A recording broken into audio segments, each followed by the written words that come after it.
sampun samekta kunjuk Eyang Pujangga Agung Eyang Parni Hadi monggo kepareng kula dherekaken manjing sasana panggih tawi sasana temu monggo Mbak Parni sampun dungkap upacara adat panggih temanten ingkang mekaten kunjuk jaripun Bapak Sucipto Sang Duta Saraya pasrah saking kadang besan jaripun Bapak Sugiyono Bapak Purwanto ingkang mijil saking Boyolali utawi saking Palembang kepareng temanten kakung Baguse Riki Okta Murdiansah enggal kabayangkari kasuwanaken manjing wonten sasana paharjan lamun Cinandra yayah kebu kang giniru candraning temanten kakung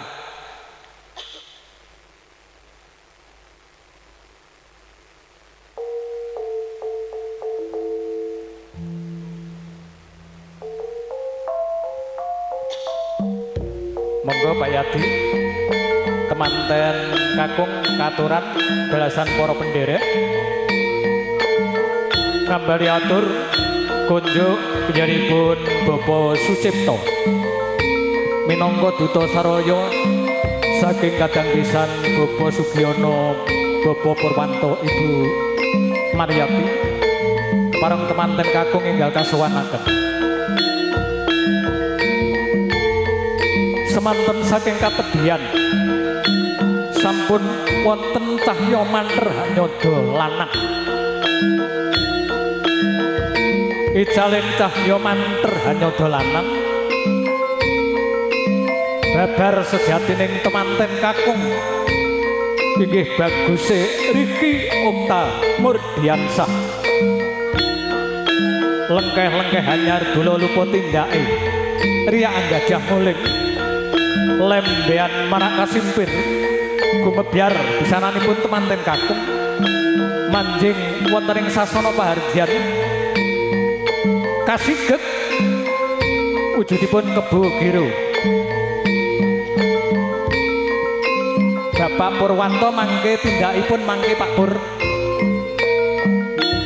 sekedap Pak Purwanto sekedap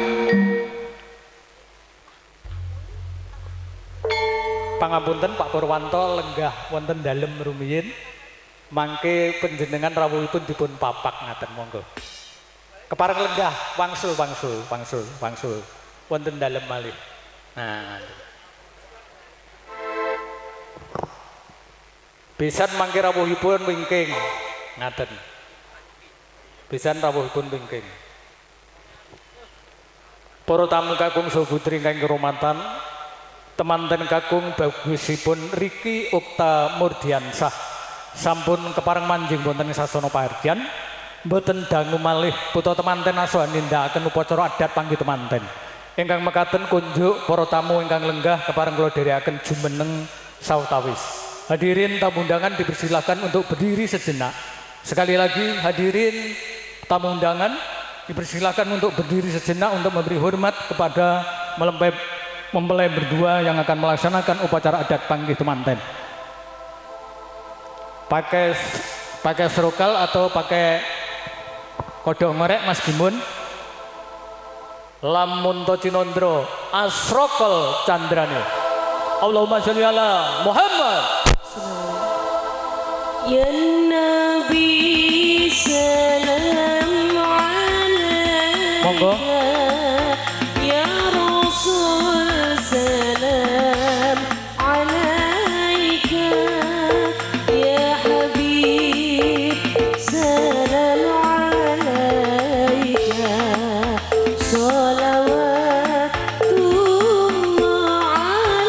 alaika asrafal kaunu bi ahmad bi wujud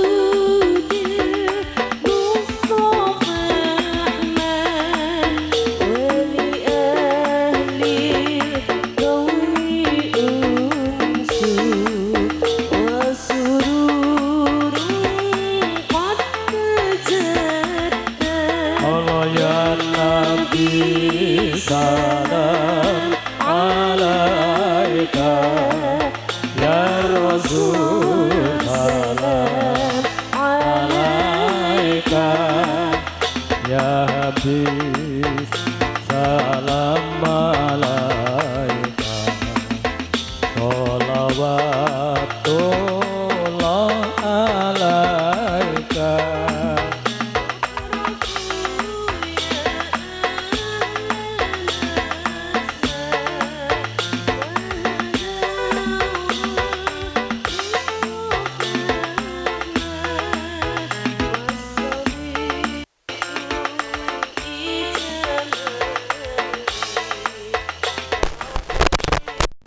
Teman pria dipegang.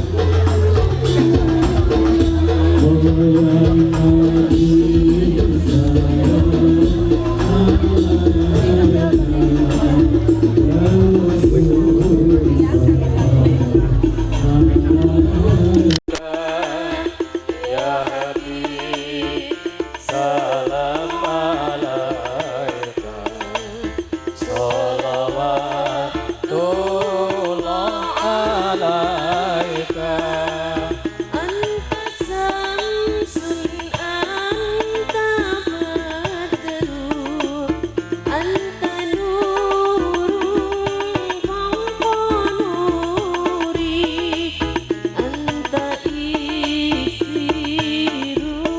awali anta misbahus suduri Allah ya Nabi salam alaika ya Rasul salam alaika ya Habib salam alaika sholawatullah alaika Ya Habibi ya Muhammad ya arusa hafiqaini ya muayyad ya mumajjad ya imam qiblataini sallallahu ala Muhammad sallallahu alaihi wasallam sallallahu ala Muhammad sallallahu alaihi wasallam. Purwo madya kusanane sedya upacara adat panggih sampun paripurna binayangkari manjing wonten wisma utama temanten kekalih kodhok ngorek candrane so penjadi tamu langgung-langgung para penderek temanten saking Boyolali katuran pinara lenggah wonten ing sasana lenggah Purwo madya upacara adat panggih temanten satataning adat sampun paripurna.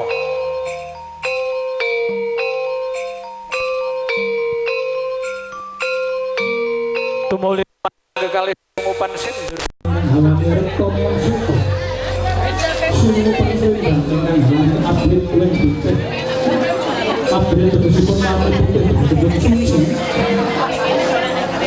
Pangajaran sedya promone digunakan teman-teman untuk teman-teman kali menanggih alaman budaya teman-teman kali menggalakan dan satu untuk terakhir yang utama Wanuman betul tebi arangkan lisan wilayah manjing wonten wis otono hanya itu urune laras moyo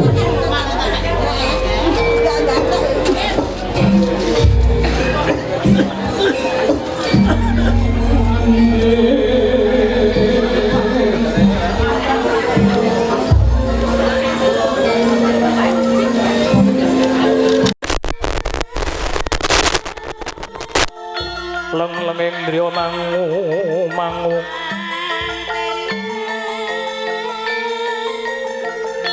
mangungkung kandunan liman lirena tanpa kanen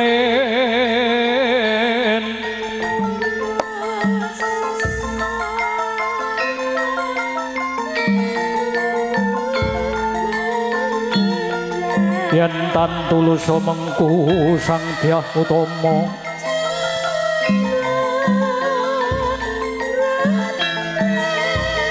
mengku sang Dyah Utama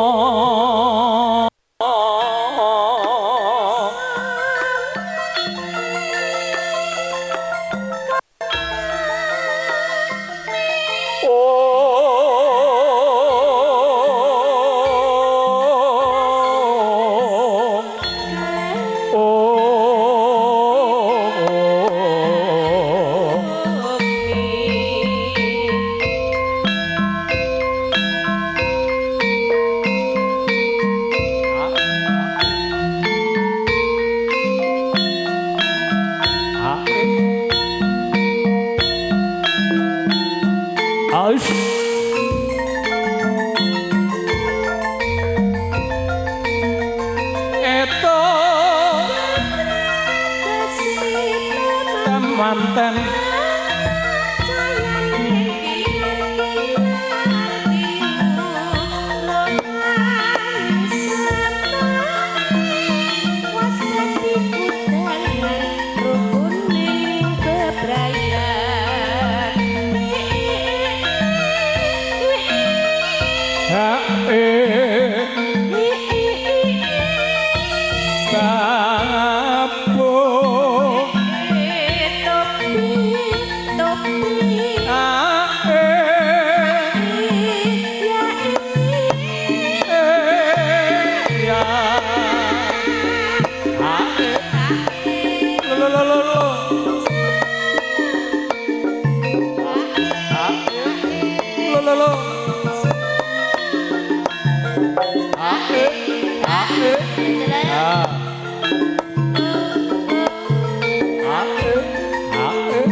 Purwa Madya usanane sedya upacara adat panggih temanten anut satataning adat sampun paripurna manggih kawilujengan karaharjan tebing sambikala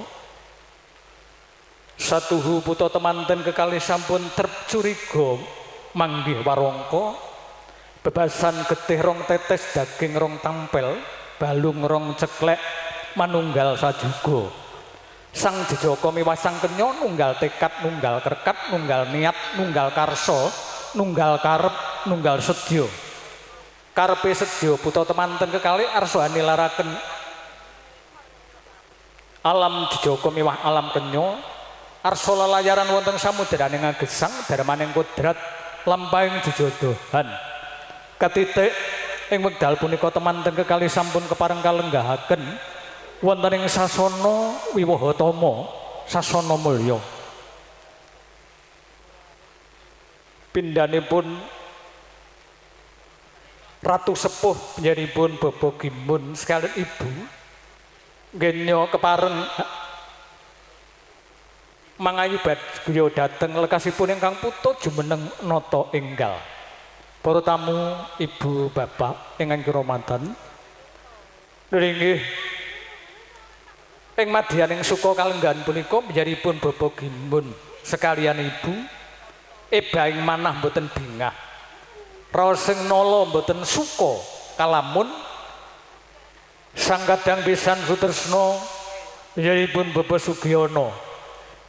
Lumantar panjenenganipun Bapak Purwanto miwah Ibu Maryati ingkang tebih saking Rimba Ukur Kecamatan Sekayu Kabupaten Musirawas. Pangapunten Musi Banyuasin Sumatera Selatan mboten kepareng rawuh wonten ing pahargyan. Ingkang mekaten menjaripun Bapak Sugimun sekalian Ibu Daya-daya Hanimbali ingkang kadang nggih menjaripun Bapak Pardi tebih saking Ngancar tinimbalan marak sowan kepareng den utus mapak besan. Monggo Pak Pardi dipun timbali langkung rumiyin. Dipun rantos Mas Pardi nggih. Nah. Nyuwun gandeng Ibu, nyuwun gandeng. Nah. Truk mawon saged gandengan lho. Mas Pardi karo Ibu nggih gegandengan. Kepareng arsa mapa kadang besan nggih panjenenganipun Bapak Purwanto miwah Ibu Maryati nggih sampun dangu sumandha wonten wisma Palereman. Jengkaripun panjenenganipun Bapak Pardi nedahaken bilih tondo badhe mari kangenipun Bapak Sugimun.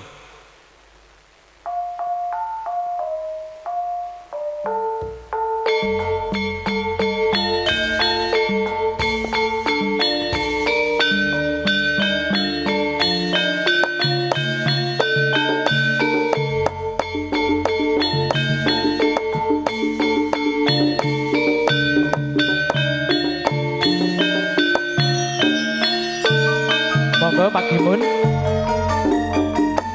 mandap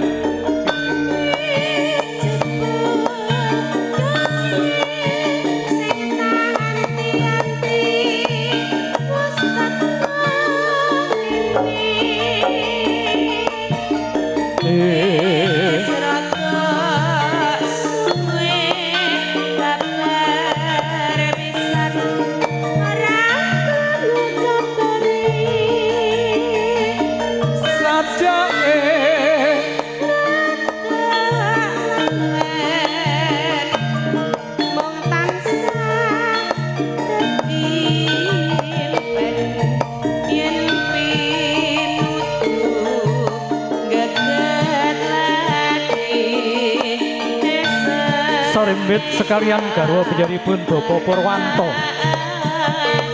kepareng menderek mantuwi dhateng lekasipun panjenenganipun Bapak Sugimun semanten kalamun kawijiling lanti panjenenganipun Bapak Gimun. Assalamualaikum. Waalaikumsalam. Minal aidin wal faizin. Sedaya kalepatan nyuwun gungi samudra pangsami.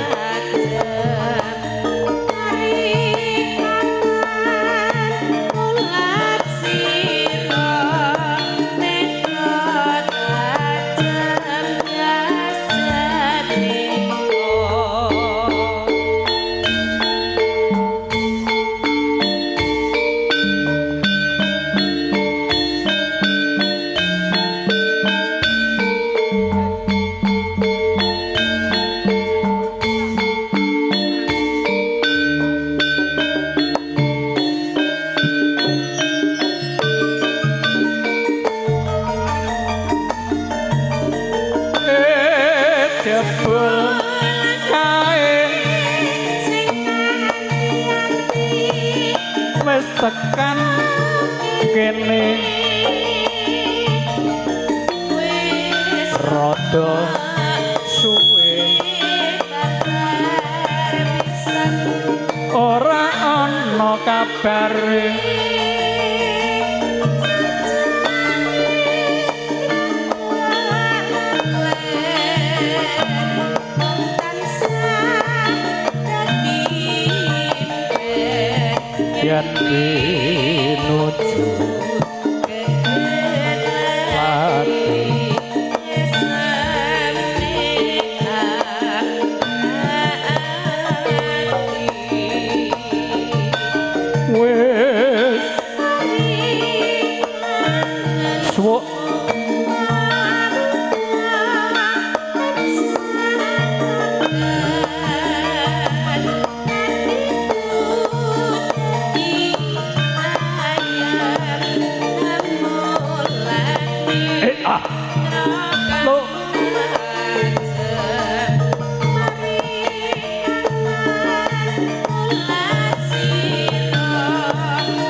arum arum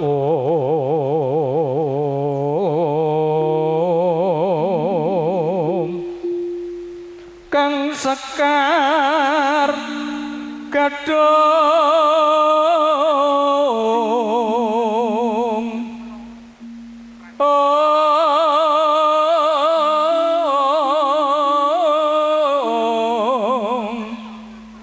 kang rumambat wit kambil gading angrekengi taman sari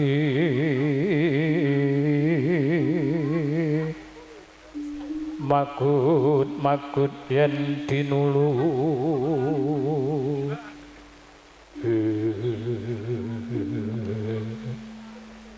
kok widagdo hangentasi karya panjenenganipun Bapak Pardi sekalian ibu tebih saking Ngancar anggenipun mapak besan saking Palembang nglangkungi Pelabuhan Merak Cirebon Semarang Boyolali Sragen Ngawi lulus kalis saking Urbedane Skala nggih ngaten Pak Pur nggih Pak Purwanto Pak Pur slamet nggih alhamdulillah kadite wekdal punika panjenenganipun Bapak Purwanto miwah ibu sampun lenggah wonten ing sasana caket kaleng Kabupaten Temanten para tamu ibu bapak ingkang kuramanten sak sampunipun kadang pisan lenggah wonten ing pahargyan tumuli titilaksana waosan ayat-ayat suci kitab suci Al-Qur'an anamung saderengipun waosan ayat-ayat suci kitab suci Al-Qur'an titilaksana mboten ateges kula ndaga kamardikan panjenengan menika mboten salebetipun waosan weda suci Al-Qur'an kasuwun panjenenganipun para tamu para penderek saha para pilenggah wonten sasana pahargyan kasuwun lerem anggenipun wawan pangandikan kaleksanane sedya kunjuk Al-Mukarram Al-Ustad Bapak Muhammad Penijan kaleksanane sedya titilaksana waosan ayat-ayat suci kitab suci Al-Qur'an nyemanggaken sumangga.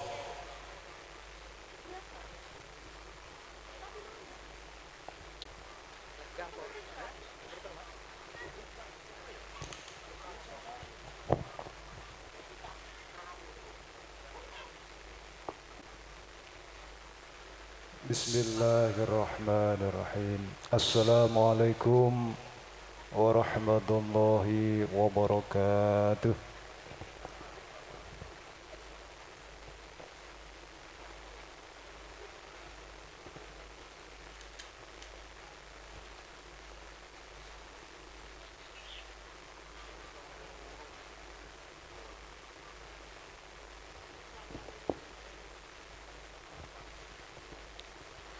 أعوذ بالله من الشيطان الرجيم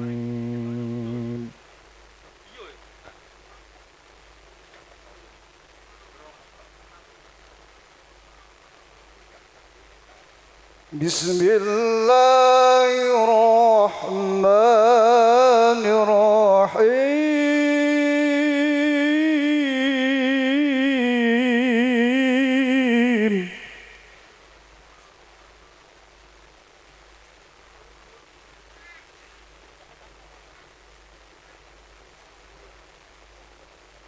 يا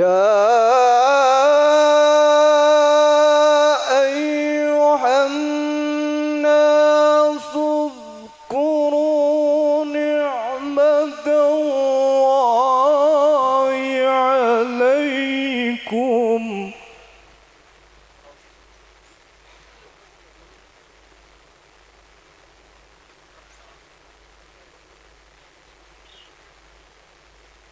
هل من خالق غير الله يرزقكم من السماء والأرض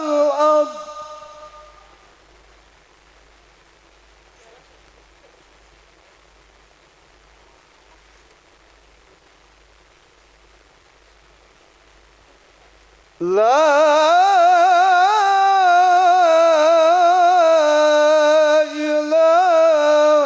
إلا هو فأنا تؤفكون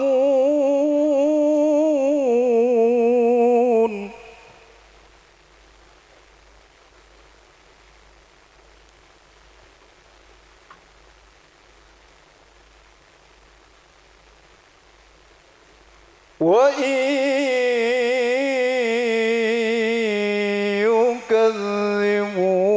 يكذبوك فقد كذبت رسل من قبلك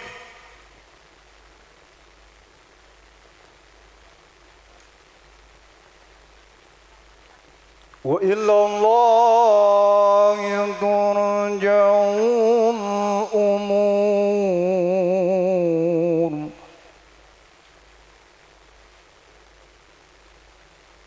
وإلى الله ترجع الأمور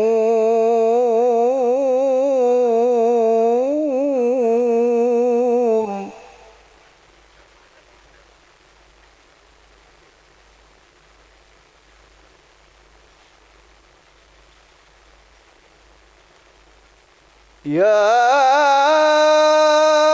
أيها الناس إن وعد الله حق ولا تغرنكم الحياة الدنيا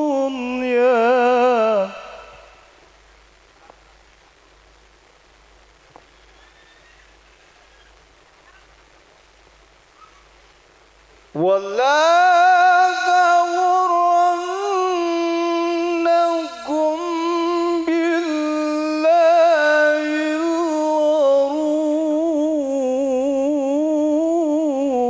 الغرور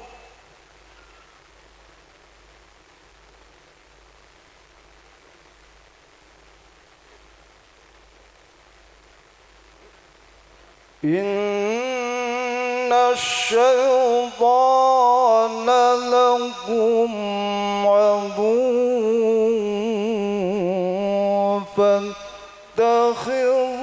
فاتخذوه عدوا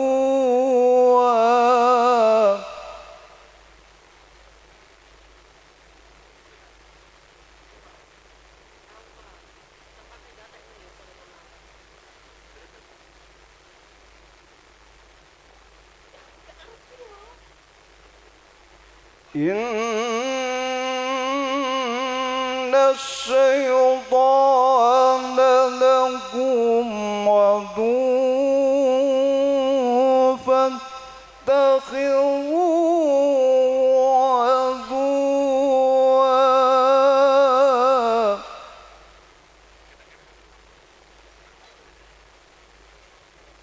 إنما يدعو حزبه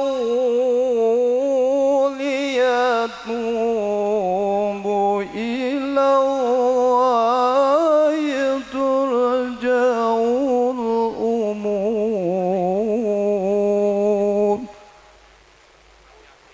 صدق الله العظيم. Nggih saderengipun kawula tutup mbok bilih wonten klenta-klentu wonten kawula maos. Kula nyuwun pangapunten saageng-agengipun. Akhirul kalam wassalamualaikum warahmatullahi wabarakatuh.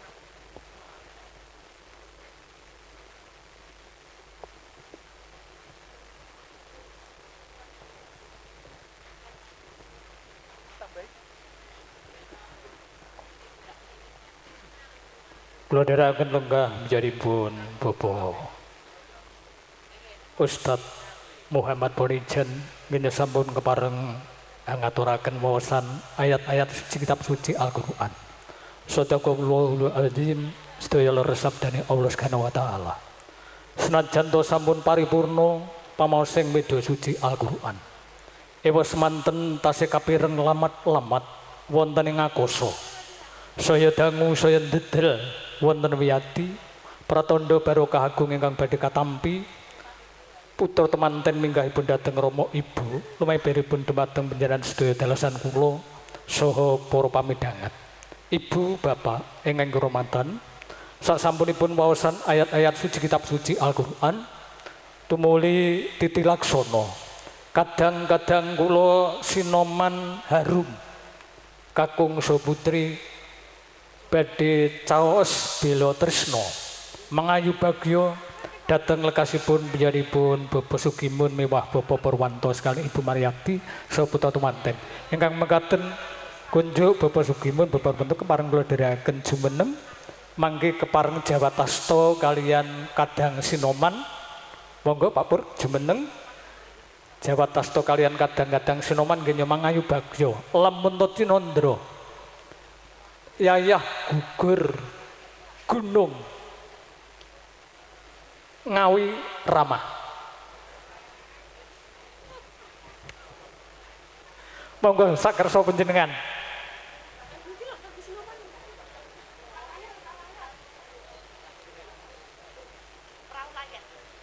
Yes, kono apa enake?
Widagdo kali saking rubidane skala lekasipun kadang-kadang sinoman harum nggih nyomangayu bagya dhateng lekasipun Bapak Sugimun nggih nyomangun kekadangan kalih panjenenganipun Bapak Purwanto Ibu Maryati saha putra temanten kekalih Ibu Bapak ingkang kuramanten nggih temanten kekalih baguse Riki miwah ayune Linda nggih lenggah wonten ing sasana sawetawis dangu senajan to mekaten temanten kekalih enget ingkang ngukir jiwa raganing temanten tanah sanes nenggih Rama miwah Ibu keparengi sedya putra temanten arsa sungkem dhateng Rama miwah Ibu wondene sungkemipun putra temanten wonten ngersanipun Ibu Rama tansah apancatan piwujaling agami suci jumbuh kalian dawuh sabdane Kanjeng Nabi Muhammad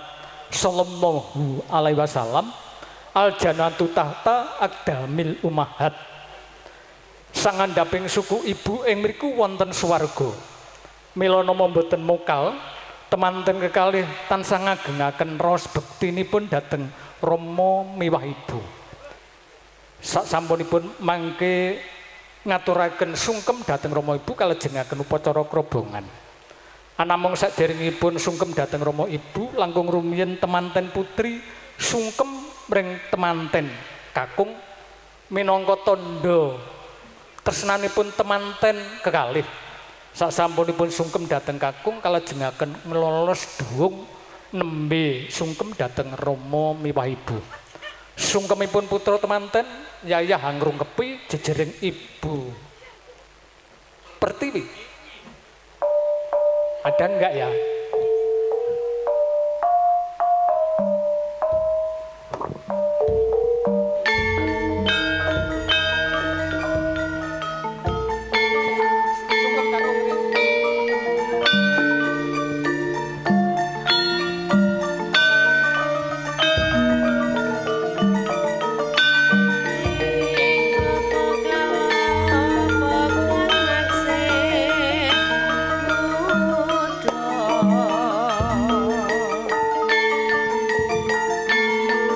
Palugon lakuning lekas lukita linuding kidung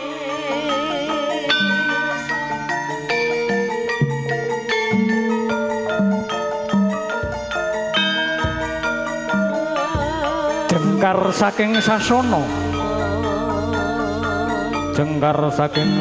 penganten putri Gya Hangrungkepi pepadanipun ingkang raka inggih Baguse Riki Okta Murdiansah semanten kalamun kawijiling lesan Kakang Mas ingkang rayipun anggraini ngaturaken sembah minangka tandha tresna kula dhateng Kakang Mas Riki kepareng katampi tresna kula ndak tampani wong ayu garapanipun Kakang Linda sumpah prasetyaku marang sliramu Yai Linda sak jagat ora ana papat sak negara ora ana 5 sak mbaya lali sak ngawi ora ana siji kang ndak tresnani kejaba sliramu Yai kosok wangsulipun kula ugi mekaten Kakang Mas Riki sak lumahing bumi sak kureping langit mboten wonten kakung, mboten wonten priya, mboten wonten tiyang jaler ingkang pantes kula suwitani kejawi namung Kakang Mas Murdiansah. Ayo ndak dherekake sungkem marang Rama Ibu wong ayu mangke rumiyin kepareng dhuwungipun katilar paripurna nggeni andum katresnan Gya Hanglolos dhuwung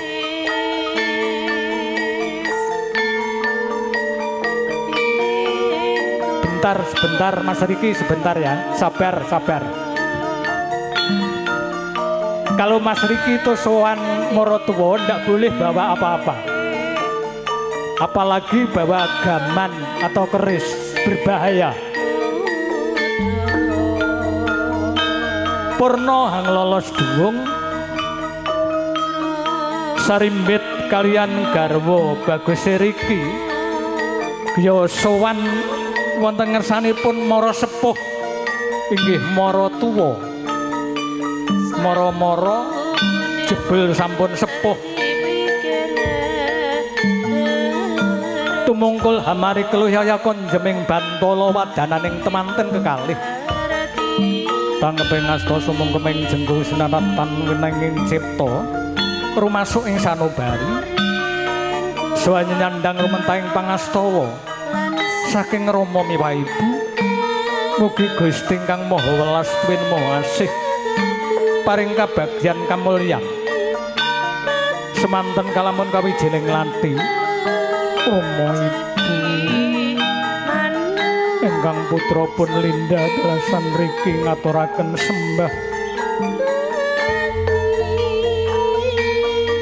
sepinten lepatipun ingkang putra Diagung Pangaksama minal aidin wal faizin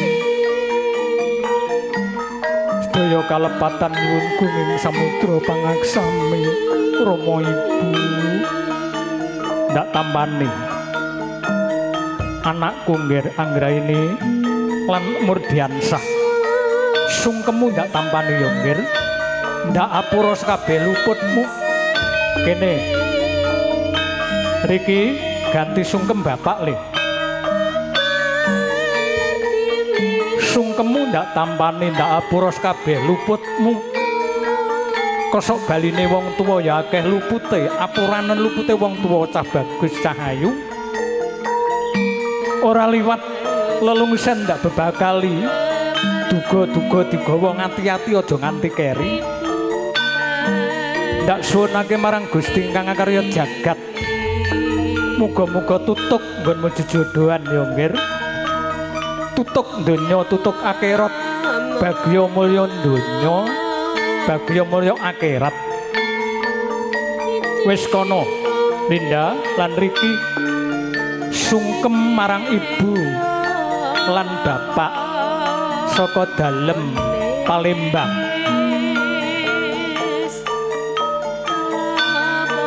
purna nggih sungkem ring Rama Ibu temanten putri ya sungkem ring Rama Ibu temanten kakung nggih menjadipun Ibu Maryati miwah Bapa Purwanto semanten kalamun kawijiling lesan jaripun Ibu Maryati nggih hanampi kene nggih anakku lanang Riki lan mantuku bocah ayu Linda aku maus krungu dawuhe Rama Ibu saka Ngawi Jawa Timur kene aku ora ketang tlungsu saka Palembang bakal melu duyunduk yoling eling dieling Linda lan Riki jejere wong urip ana ing alam donya aja nganti lali rong perkara ya nggir jejere wong urip iku aja nganti pegat rong perkara ya iku siji ingkang kasebat hablum minallah angka loro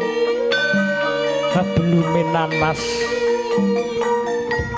hablum minallah sesambungane titah kalawan Gusti dene hablum minanas hubungan sesambetaning titah kalawan titah sliramu tansah gedhekake raos silaturahim ya nggih wis kene Riki sungkem marang ibu ya nggih eling dieling Riki jejere wong lanang sing wis rabi kudu duweni tanggung jawab wong lanang sing wis rabi kudu duwe sifat guna kaya sura guna tegese wong lanang iku sing wis duwe bojo kudu sugih kabisan tembung endahe samangku wong lanang sing wis duwe bojo kudu sugih keterampilan aja mung jagake gawean siji kaya wajibe kakung sing wis palakrama ya nggih kudu ngayani marang wong wedok dene sura dadi kakung sing wis duwe bojo kudu kendel kudu wani nyambut gawe aja jirih aja lumuh ya nggih wis kono ndang lungguh purnaning gati ngenya sungkem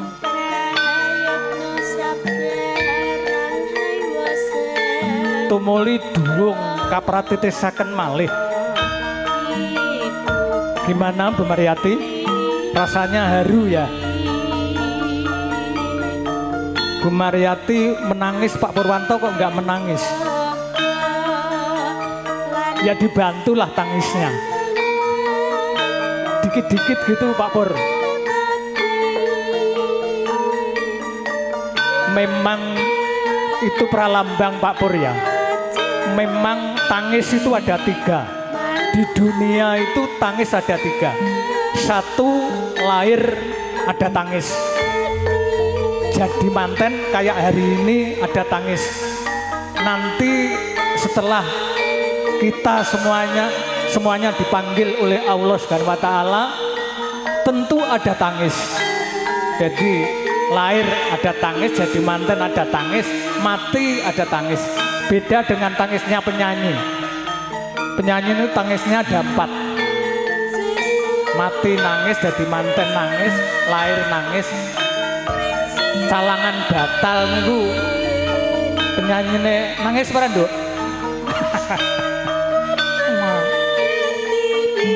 Purno tumuli titi laksana kerobongan kami lagi saking Gunakaya. Mas Riki tahu ya ini? Maksudnya tahu nggak? Tahu nggak maksudnya? Tahu apa? Apa nggak tahu? Itu maksudnya tanggung jawab Mas Riki kepada sang istri memberi nafkah. Paham? Betul. Ini merupakan tanggung jawab laki-laki yang sudah beristri. Memberi nafkah, diketek. Tahu diketek ya Mas? Paham? Jawa kok nggak ketek. Ketek itu artinya diberikan semuanya. Itu juga lambang. Diketek, diberikan semua itu lambang.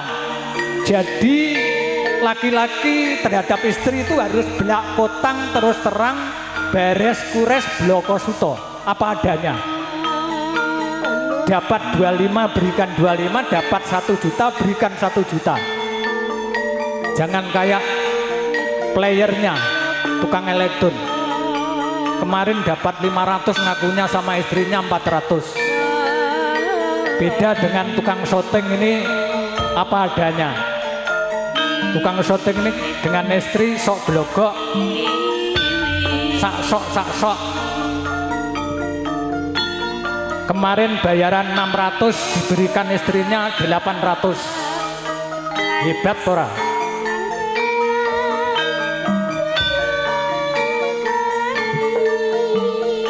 Tukang eson iki padha ae. Ya sak sok. Ning sok wae ya iso ora. Purno Asok Gunakaya yang membawa piringnya Mas Riki lebih dulu. Nanti disuapin. Maunya berapa kali Mas Riki? 3 kali. Biar Abdul 3 kali. Tangan kanan ada sendok, tangan kiri pegang apa Mbak Linda? Pegang apa enaknya? Enaknya pegang apa? Hati-hati lo ya, jangan pegang bawah lo ya. Belum saatnya.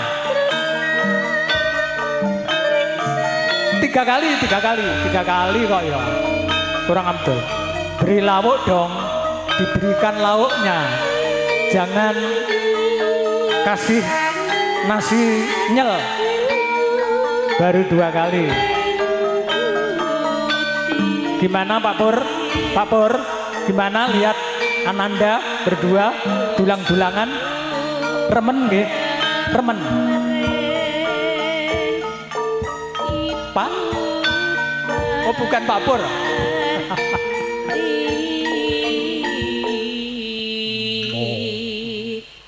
Sekarang ganti. Paringi apa nduk? Enak sinome ora? Enten? Boten enten. Paringi langgam nopo ngaten, nopo resepsi nggih. Nggih. Ayo ganti sekarang Mas Riki. Sabar Mas Riki ya. Sama istri harus sabar. Tidak boleh membanding-bandingkan dengan istri temannya loh. Yang cantik tetap Mbak Linda. Sebaliknya Linda juga demikian. Punya suami jangan membanding-bandingkan dengan suami teman kamu. Yang ganteng, yang gagah, yang bagus tetep Mas Riki. Aja kaya tukang ketipung. Sing ayu penyanyine jare.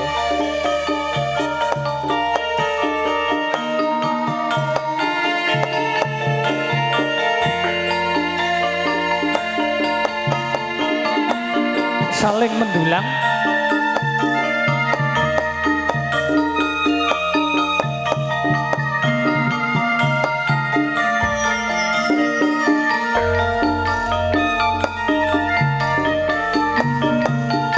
Paripurna nggih nyodoang dolangan kalajengaken munjuk.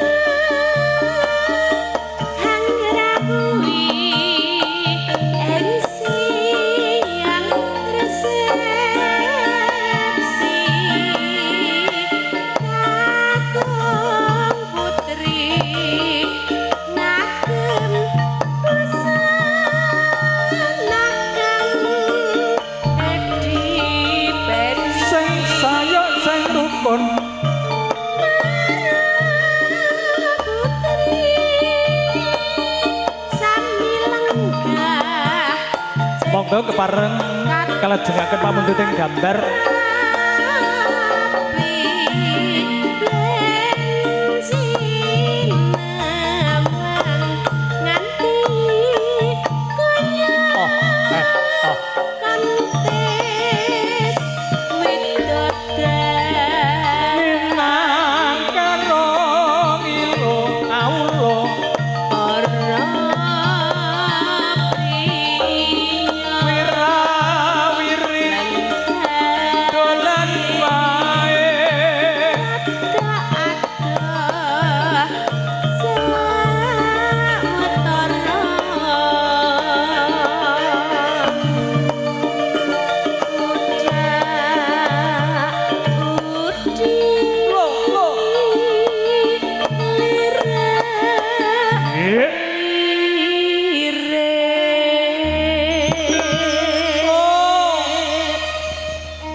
mesa-mesa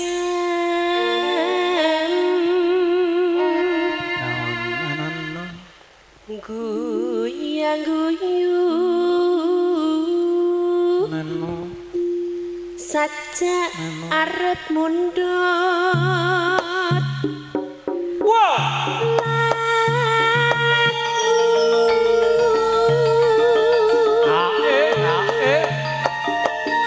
leren sik nduk